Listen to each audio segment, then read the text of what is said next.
Hi, welcome to Infusion Health, the podcast. I'm comedian Chris Patrick, a.k.a. Self-Proclaimed Paul Man.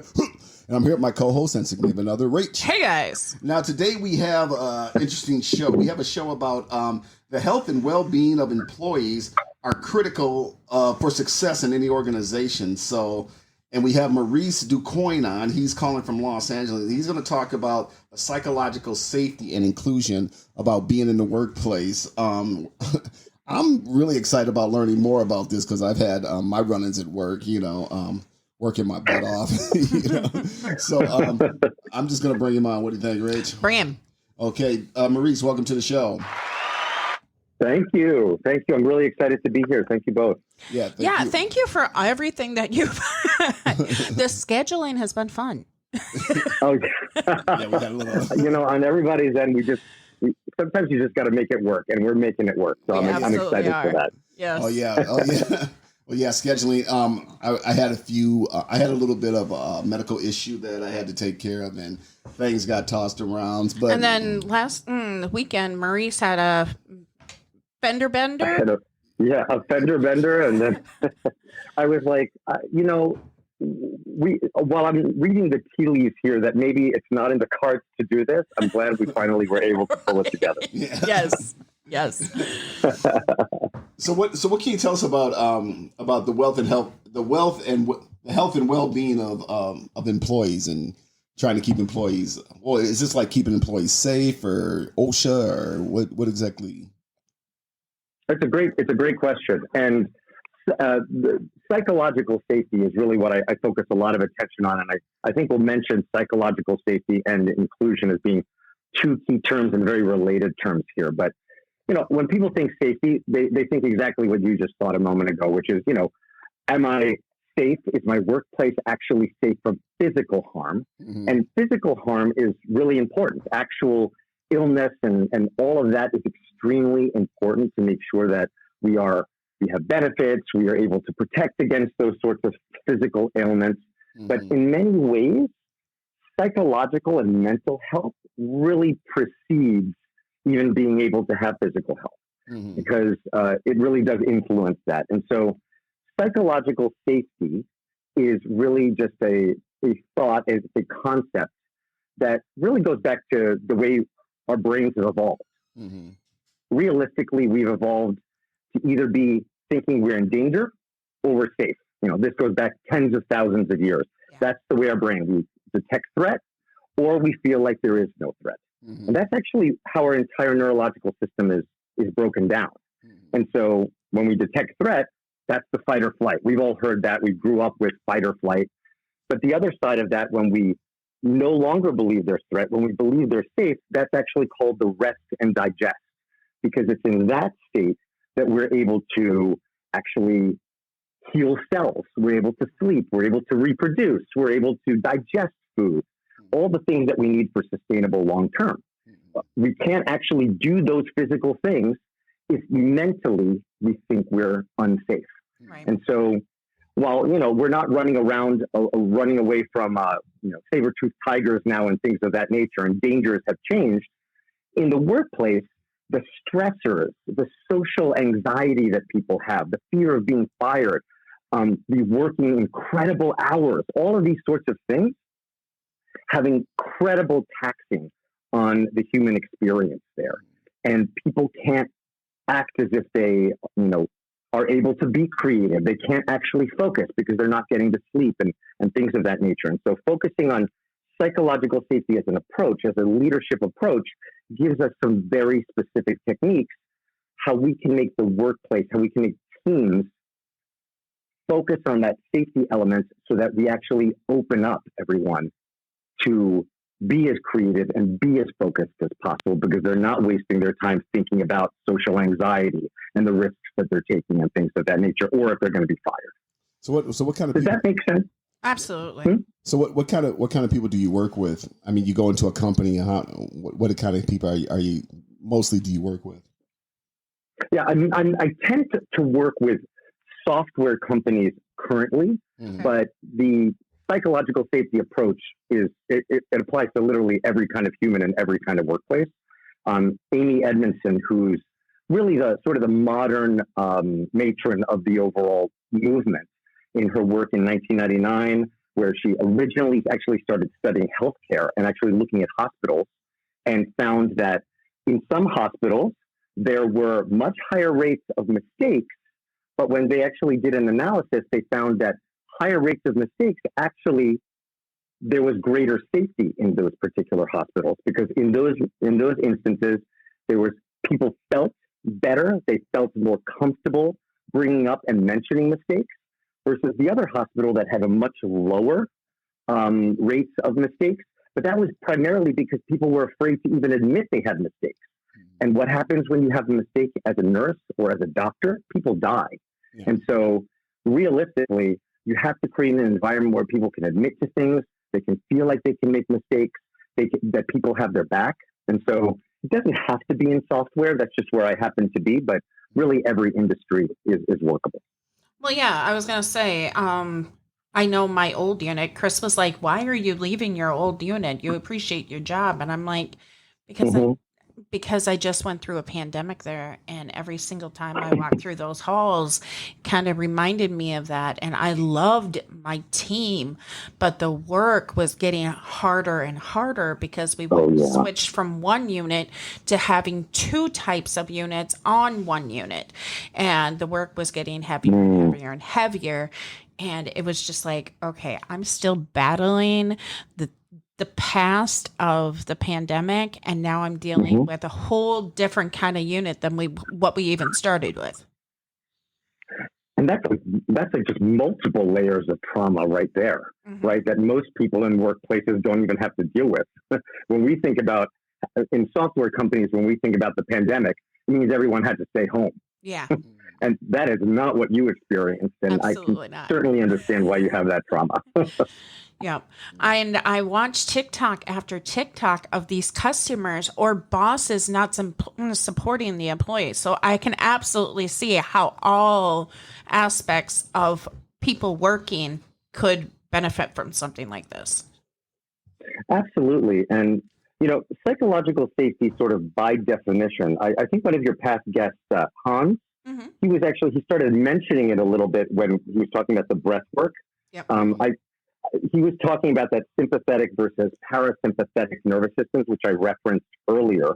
But realistically, when we think about psychological safety, it really means this. It's a team experience. So it's a group. It's not necessarily interpersonal. It's a group. It's not a whole company. It's people working together, collaborating, where they can contribute ideas, they can challenge, they can admit to mistakes. They're not minimized. There's no stigmas around any of the activities that they're doing. Basically, they feel like they can participate, be vulnerable, and take interpersonal risks. Right. And that's a tall order to be able to actually have. That's the definition that's pretty much working in the industry. But what I would say is that's really hard to get your arms around. There's just so many elements there. Like, how am I supposed to actually do that? And so the way I try and break down this definition is that we really have three social needs that make us feel safe and valued. They're the need to have a voice where we can speak and speak up, right? We need to be able to contribute and to be able to challenge. And if we have that voice, then we're going to feel heard. We're going to feel like we're adding value, and therefore we're safe. Our membership in the group is safe. Yeah. A second social need is growth. Human beings need to be able to make mistakes and learn from those mistakes. Yeah. And secondly, they need to be able to pursue other opportunities that may not necessarily be directly related to what they're doing. They may need to be shadowing someone else and figuring something else out because they don't necessarily know where they want their career to go. And it's not necessarily where their manager thinks it should be. Right. So that sort of opportunity around growth is a second social need that needs to be preserved for psychological safety to happen. And the third, and this is what not a lot of people are talking about, but this is where the concept of inclusion comes in. I call it the full self must be valued. And that really has two parts. One, that we know and play to everybody's strengths on the team. So we actually know what their strengths are. And then second, that we value their full identity. And I look at that as an intersectional identity. Right. I'm not just looking at a man versus a woman. I'm not just looking at race. I'm not just looking at sexuality, but all of these things coming together, they create unique individuals with unique experiences. And that needs to be understood and valued on the team. And once all of those things are done, that's when you can really start preserving psychological safety. Absolutely. Yeah. One of the things that I was thinking about is when I'm training somebody and they're like, Rachel, I'm just not getting it. And they're like, I only have so many times left to train. I said, no, you have as many times to train as you feel comfortable. Yeah, get it right. I said, if you think you need another day of training, we're not going to look bad on you. In fact, we're going to applaud that because you see that you need to learn that skill a little bit more. That's fantastic. And I mean, just right then and there, you just pointed out two extremely powerful practices that, I would advise anyone to do who are either training somebody or helping somebody grow, which is to say, you feel safe to do whatever you need. And I'm going to reward you for having the guts to say that you needed it. Right. And that's not very common, Rich. I'd say that that's actually impressive. It may seem like something that's second nature to you, but I just want to call that out because it's not that common, and I need to continuously advise those that I'm working with. So kudos to you on that. Well, the thing is that they get out onto the unit and then they start having problems with their coworkers looking down at them and saying, well, they're a moron. And it's just lack of not having enough training in that moment that they could have. It's such a wasted opportunity. Right. It's such a wasted opportunity to push people out before they're ready. And then, people have to pretend that they're ready or else they're going to lose social face or people are going to think that they're stupid or anything or incompetent or that they were mishired or who knows what. But we just don't have the time for that. We need to get people trained the right way. Yeah. Well, that's the thing with at my job, doing, getting trained in on something or something like that, where somebody's like, well, here, do it like this, here. Because I know how I learn. I said, here, let me do it, stand over me and watch me. Because if you do that, I can learn it better than just looking at you doing it. Let me do it that way. I get a feel for it. This is how I learn better. 100%. Actually, it's funny that the same part of the brain is exercised when you watch another person do something and when you actually do it. But obviously, doing it yourself is what maximizes your retention the most. So both those strategies are really important, but I think it makes perfect sense that they go hand in hand. I need to just be able to do it myself. Give me the opportunity to fail. Give me the opportunity to make the mistake and let me watch how you do it. All of these things really, there's a holistic sort of thing to that. And I think that's important to say because a lot of people don't understand that there's actually 3 different ways of learning. There's kinetics, where you have to do it yourself. There's reading, where you have to read it to understand it. And then there's looking. So you have to look at somebody doing to understand the skill. And the only reason why I learned these 3 is because the first time at my job at the other unit, when they wanted me to start training people, they had me go through modules to understand what kinetics learning, reading learning, and sight learning were. Absolutely. No, that's great. Yeah. Everyone learns differently. They have, different predispositions to the ways they would learn. So utilizing all of these tools, some of us just learn better as a visual learners versus auditory learners. But that doesn't mean we don't learn at all in using those others. So you do need to have each of those in it. And it's, and I'd also say that we learn through mistakes. I think this is one of the things that I just keep hitting home with anyone that I work with, and that I hope anyone listening here will take into their teams and their particular workplaces, which is the idea that you can't make mistakes in the workplace is irresponsible. Yeah.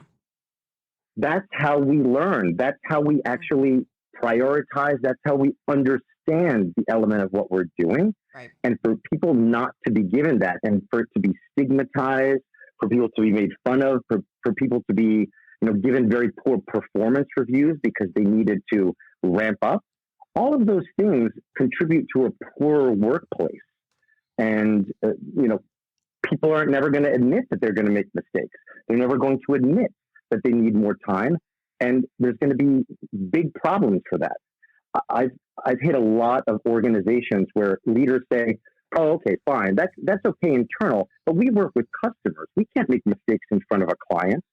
And I say, "Well, what do? Do you take your employees who make a mistake and take them out in front of the firing squad? Mm-hmm. Like, what are you talking about?"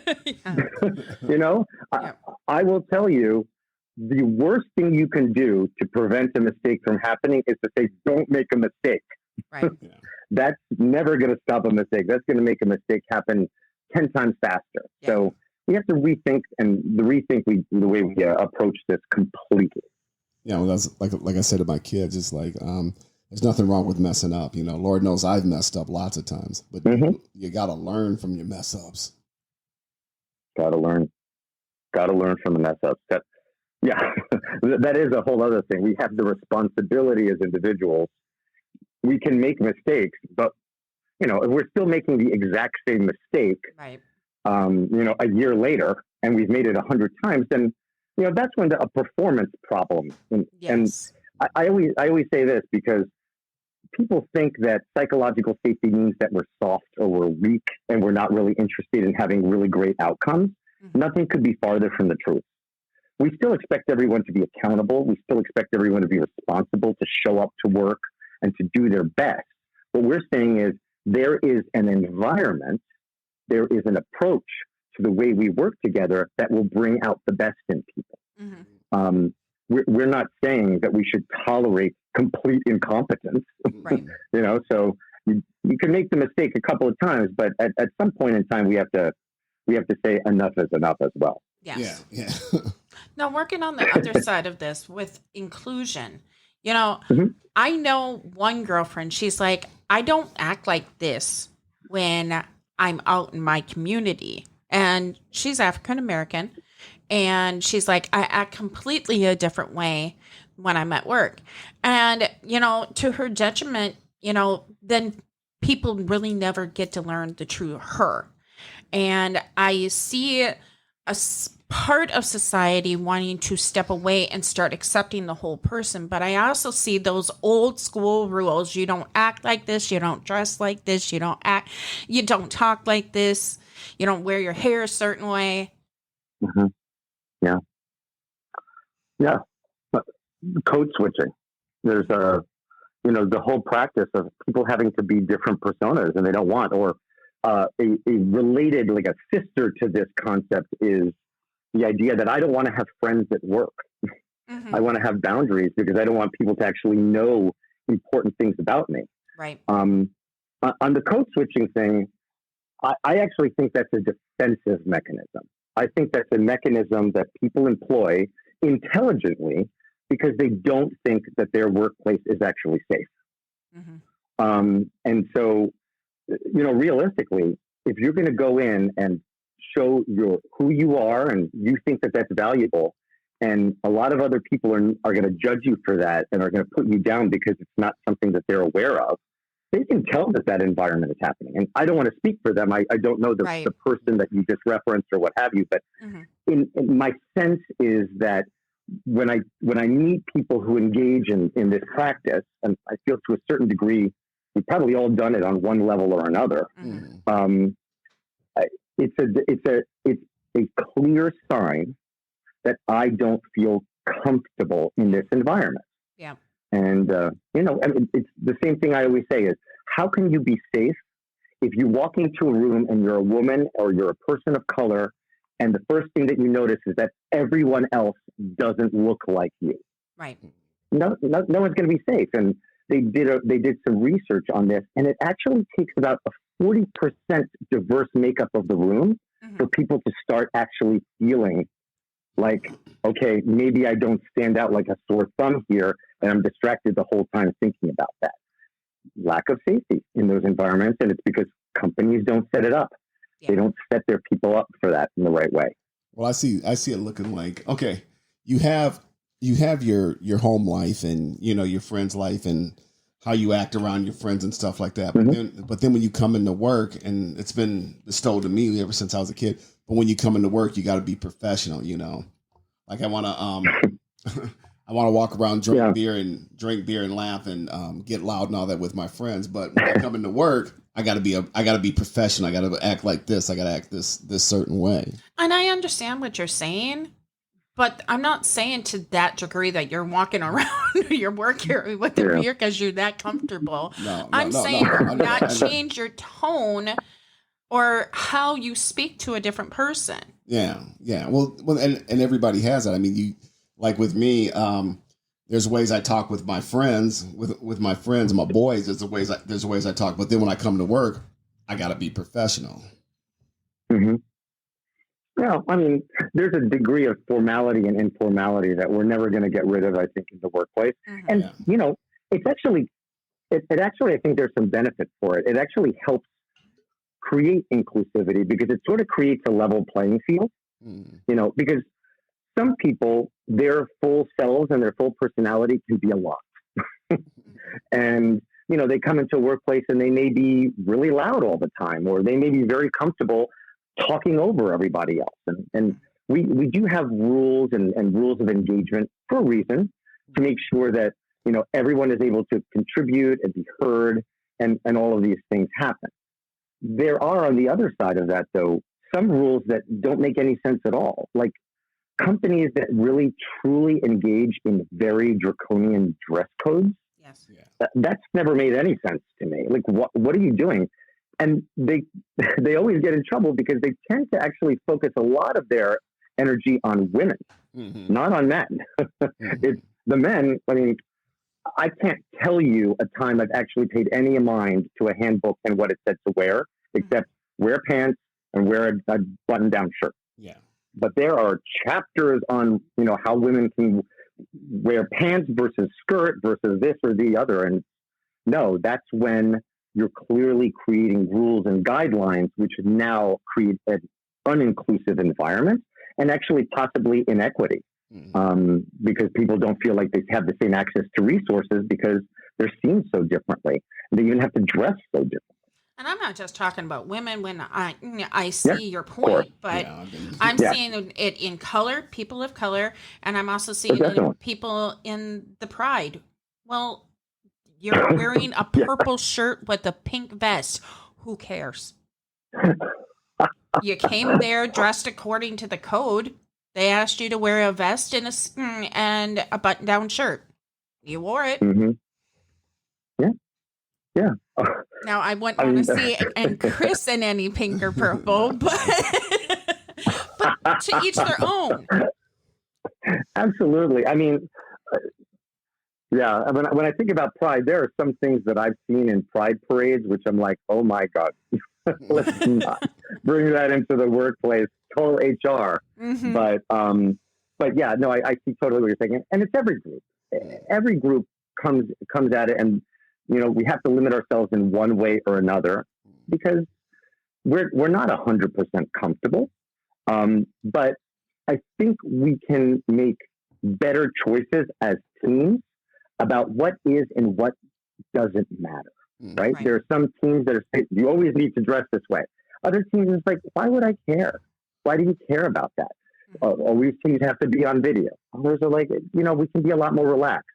Managers have a lot of power to work with their teams to make decisions about what rules they'll relax and what they won't. Yeah.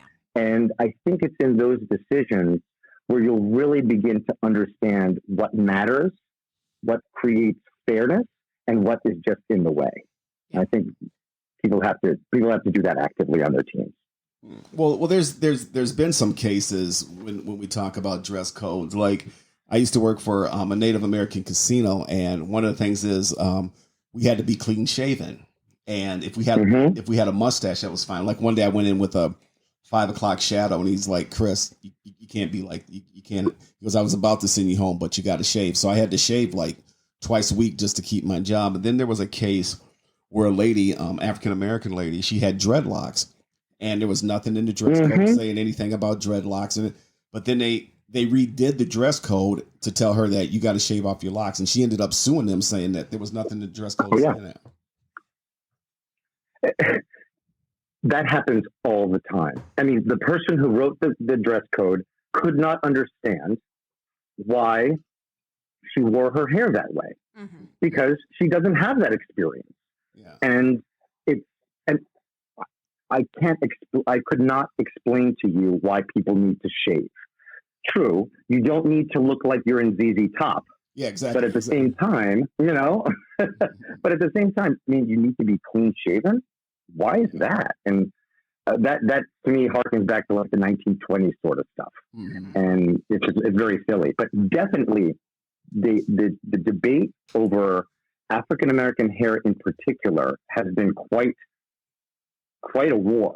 Yeah. And I think the good news is with the advent of a lot of these documentaries that really started educating people on the challenges that are out there and what people need to do. I took one look at those and I said, you do whatever you need to do. I don't have that challenge, and we should always be supporting others who, whatever their needs happen to be. Well, there's also things too, like with, some companies say, hey, if you have tattoos, they have to be covered up. So if you got a neck tattoo, you got to come, if you got a sleeve, a tattoo sleeve, it has to be covered up. Now we live in Minnesota. It gets hot in the summertime, no matter how hot it is or whatever. When you're working, those have to be covered up. And if you got a tattoo of a naked lady, definitely, or anything, or something has to be covered up. But I can get behind more of a tattoo than braiding your hair. That's a way of expression. Yeah. And you knew when you put that tattoo on that you were working in this professional place. Yeah. But braiding can be done so beautifully that it can be business-like also. Oh yeah. Well, there was I do part-time security, and I was talking to my security boss, and he was like, guy came in, he had all these tattoos on, he had all these piercings in his nose and his lips and his ears and all this, and he looked at the guy and goes, what would you do if I sent you on a job? He goes, well, I could take him out. He goes, well, you should have did it for the interview, and the guy didn't get hired.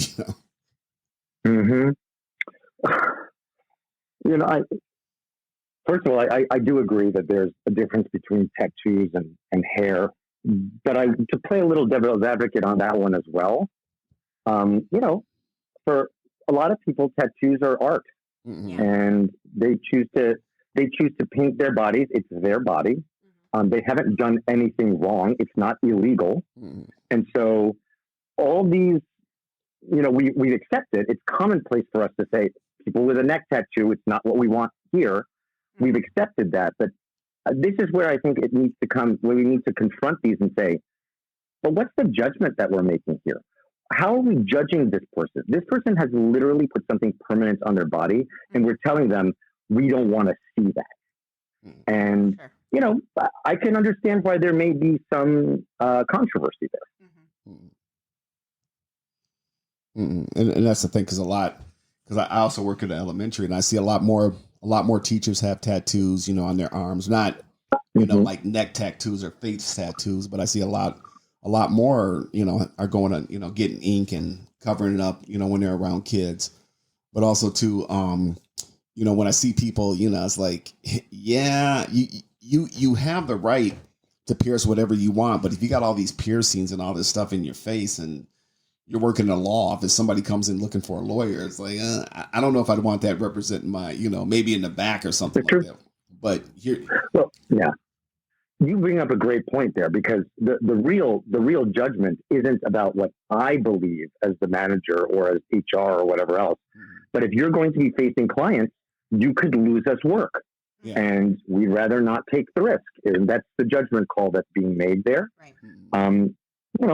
I can understand that, and I think that's the decision where people need to make when they choose a workplace, choose employment. Yeah. Well, I think it has, with the lawyer part, I think it has to do with a lot of what do we recognize as the right outfit. Even as a plaintiff or defendant, what you wear in court, right? When you're being brought into your workplace for judgment, if you're going to keep your job or not, what do you wear in that time is about the same thing that you would wear at time of hire. But as for teachers, I truly believe that teachers, I'm glad, are starting to show more of their personality to their children, because there's so much diversity in children that one child might be able to change from a direction of wrong from seeing a teacher that is very much like themselves. I could not agree more. So I was actually a middle school teacher in the Bronx for 3 years through the New York City Teaching Fellows Program when I graduated from school. And that was a very challenging environment. And let me tell you that it was all about hiding yourself. It was all about hiding, your private life, your sexuality, who you were dating, what you did after work. And that was just another universe. So I absolutely believe, though, that I spent more than half of the day with these children every single day. That's a lot of time to spend with children where you can't use your full self to influence them. Right. And I think that's a lost opportunity. And I'll give you a funny anecdote that actually happened to me. So in the Bronx, just to the point that all Latinos are not necessarily friends, the Puerto Ricans and Dominicans do not agree on pretty much anything except how much they hate the Mexicans. And as a Mexican person, I would be teaching these classes, and of course, in the Bronx, I would be speaking Spanish to some of the students because they were, in some cases, more fluent in Spanish than in English. Absolutely. And I remember, I literally had a student come up to me, straight faced, very, very, she was doing it for me to protect me. I had a good relationship with her. She goes, Mr. D, you shouldn't speak in Spanish because when you speak in Spanish, you sound like a Mexican. I almost burst into flames right then and there. And I was like, well, Milagros, maybe that's because I am. And somehow we've gone 6 months of the year without her realizing that I was a Mexican. And for her to now have to see that there was something about myself that she normally associated with a stereotype with, people she didn't have to give respect to, but now it was somebody's had respect. Imagine if that opportunity hadn't happened. And that's a kind of a silly one because I'm not sure I was necessarily hiding my background, but somehow it hadn't come out, right? The same thing happened. A lot of, it was inevitable for students to write Mr. D or Mr. K is gay on the walls of the bathroom, right? And they came and told me, and I said, okay, we need to get rid of that graffiti. They're like, well, aren't you ashamed? Aren't you upset about that? I'm like, no, that's not an insult. Right. Like there has to be opportunities for that. And if we don't say the things about ourselves, how can we model it? Okay, well, Maurice, this has been an interesting conversation. Glad we finally got to it. Yeah, finally got to it. Had some hurdles to jump through, but we finally got to it. And if anybody wants to get a hold of you, or you got a website or anything like that? Yes. I've given my socials to Race, but you can reach me at DuCoing, DuCoing, or you can find me on LinkedIn at DuCoing Human Capital. I'm very, very vocal on LinkedIn these days, so it's not hard to find me. Okay, and I'll let and it will be in the show notes. It'll be in the show notes, and I'll let Rich close us out. All right, you guys, we've come to an end of another episode. I want to thank you all for joining us on this journey. And you're at work, and the acceptable doesn't always have to be the acceptable. Sometimes you have right to question that, but sometimes you just have to live with the rule. You got to meditate on that and find out if you're doing the right thing. Have a great one. Take it easy.